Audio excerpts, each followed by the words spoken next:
皆さん、こんにちは。優れた政治家の条件とは何でしょうか？非常に重要な条件の一つは、良い制度の確立を積極的に推進することである。古代中国の歴史に多くの優れた政治家がいました。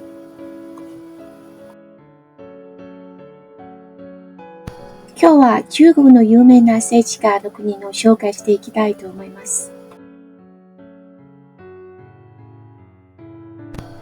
第1位は漢中。漢中な以後、地中、春秋時代の放火、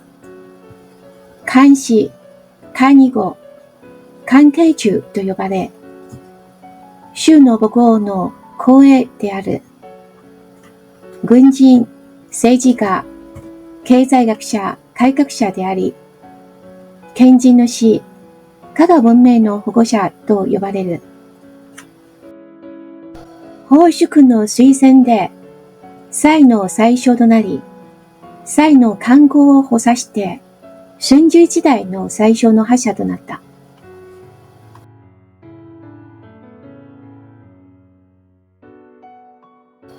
彼は才能に恵まれた人でしたが、貧しい家庭で育ち、父親を早くに亡くして、老いた母親を養うための金を稼ぐために商売を始めたのですが、彼の志を商売ではありませんでした。彼は自分の国が強くならせ、人々が苦難から解放されることを助けるように、何が大きなことを成し遂げたいと考えていた。常に助けてくれた親友の奉祝以外には認められず、彼の才能を生かすことはできなかった。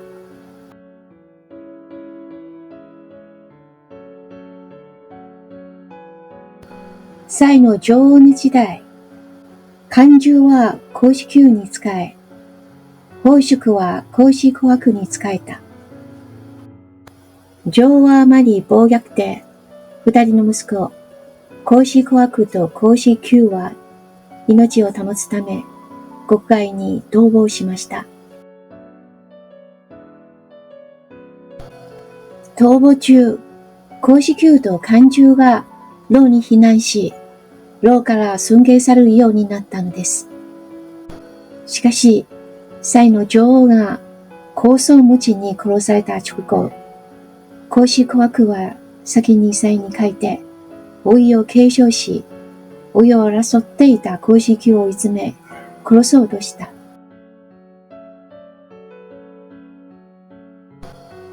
この知らせが牢に届くと、牢は軍を発見して、孔子宮を殺し、彼の護衛、小骨が自害し、漢中を幽閉した。漢中が殺されたのではなく、幽閉されたことを知る奉祝は、蔡の観光に覇権を握るなら、漢中を最初にしなければならないと推薦した。観光は、奉祝の忠告を聞き入れ、牢に漢中を蔡に返送ように言った。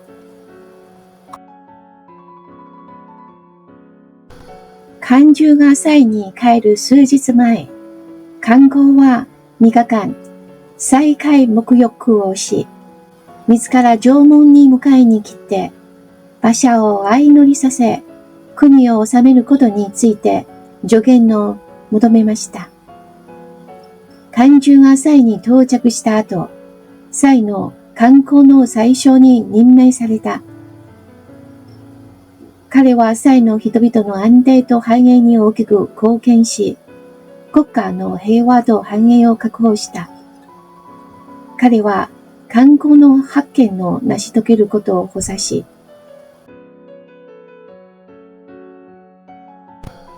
他の諸公国を蔡に服従させ、春秋時代の5派の一つとし、後世に名を残します。また、漢中も春秋時代の諸子百家の放火の中心人物であり、関心の著者である。彼は蔡の観光に放火思想を広め、春秋時代で放火の地位を確認した。彼と食活量は中国史上最も優れた二人の首相として知られています。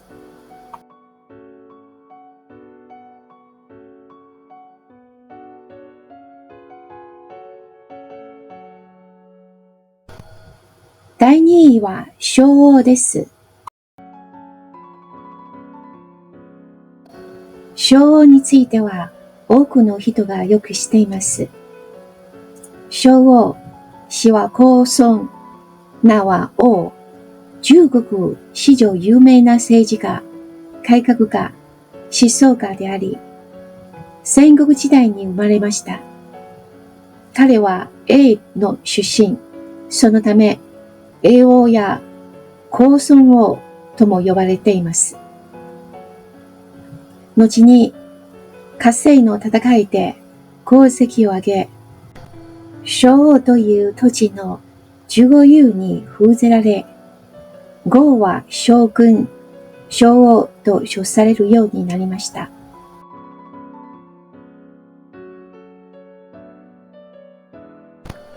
中国の歴史において、神話楽器的な時代であり、その歴史の中で昭和楽器的な人物です。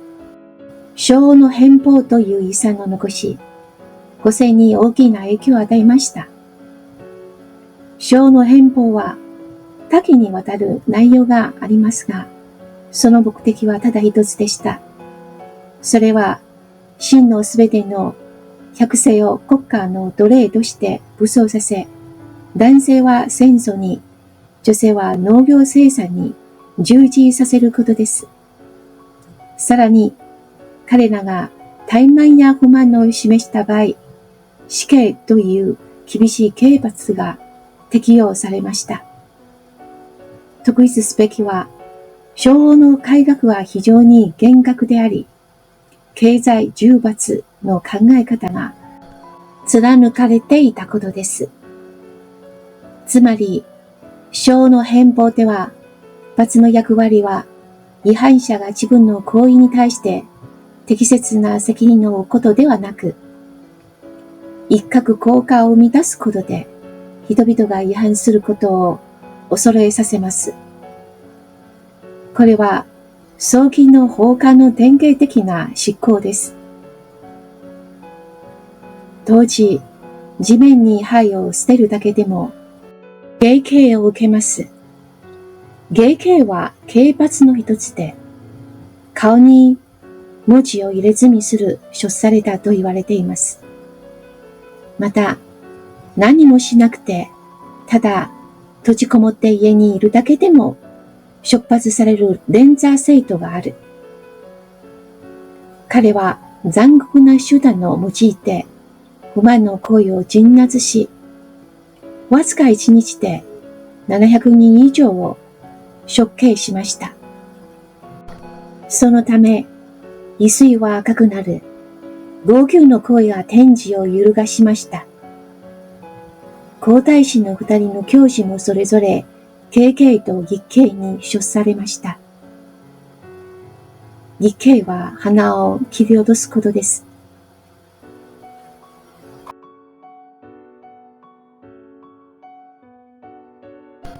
昭王は返報を通じて真の屈強な国に変えた。政治的に昭王は真の功績、軍功爵位、都知制度、行政区画、税制、度量衡、風習を改革し、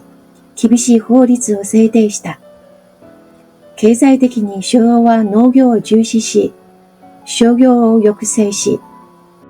公職を奨励した。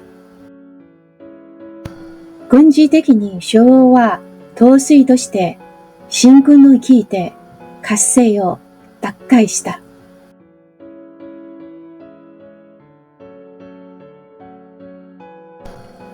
秦の皇后が亡くなった後、秦の慶文王が即位しました。旧貴族を代表する孔子賢らは、昭王が陰謀を企てたと伝えました。旧貴族の怒りを鎮めるために、慶文王は昭王を処刑せざるを得ませんでした。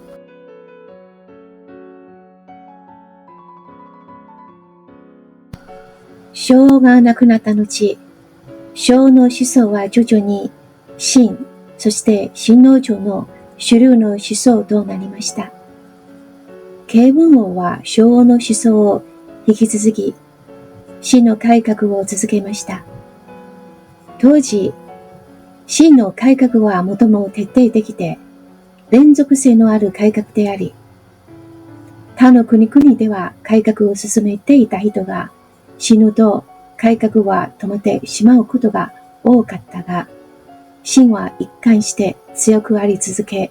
最終的に統一することができたのはこのためです。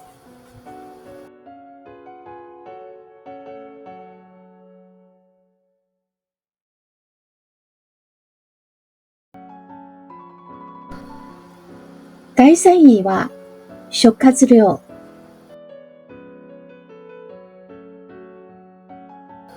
諸葛亮、字孔明、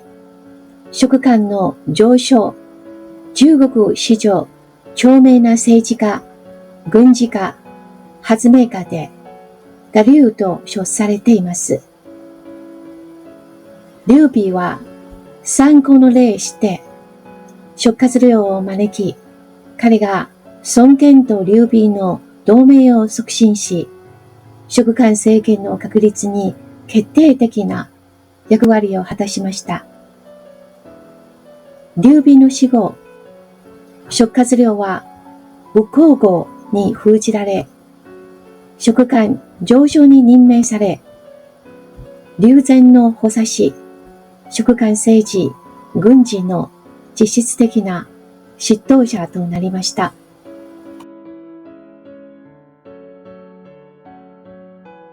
諸葛亮は生まれた時から官僚の家系で地元の大族に属していましたが、幼い頃に両親の相次いで亡くし、兄弟でお互いを支え合って厳しい生活を送りました。その後、叔父について暮らしていましたが、叔父が亡くなった後、16歳か17歳の時に南洋に移り、隠居生活を始めました。その10年の間に、彼は多くの名士と交流し、時局の変化に密接に関心を持ち、世の中の情勢を知りました。そのため、地元の人々からは、我流と称されるようになりました。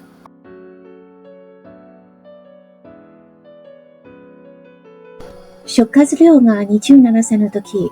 劉備は南洋に3回も訪れ、諸葛亮に僧侶を出るよう熱心に求めました。当時、諸葛亮と劉備が面会した際に、諸葛亮は天下の局勢についての見解を述べ、この対話は後に劉忠作として知られるようになりました。劉備は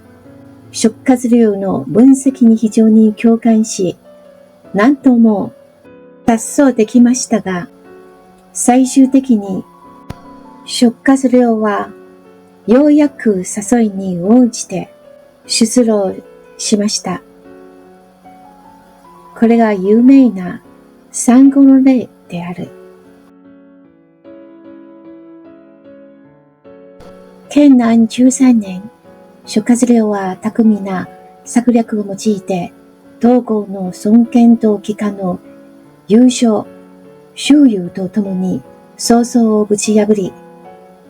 赤壁の戦いを勝利に導いた。赤壁の戦いの大勝利の後、魏の交渉2年、すなわち西暦221年、漢の検定はすでに暗殺されており、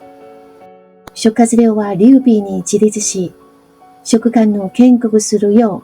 う進めた。当時、諸葛亮は40歳だった。正武3年、劉備が病没し、最後に息子を諸葛亮に託した。これ以降、諸葛亮は蜀漢の治安、内乱の鎮定の務め、十元統一の夢を実現するために、合同の義への北伐を行い、大号寺北伐の際に、五丁元で病没。公元234年に54歳で亡くなり、重無功と随死されました。諸葛亮は生涯を、気中尽水、死しての治安む、献身的に力を尽くし、死ぬまでやり抜くという言葉通りに生き、中国の伝統文化において、忠臣や自者の代表です。諸葛亮は政治、軍事、経済、文学、芸術において、造詣が深く、自衛の決心度を呼ぶにふさわしい存在である。中国の歴史において、彼に才華で勝る人物はほとんど存在しない。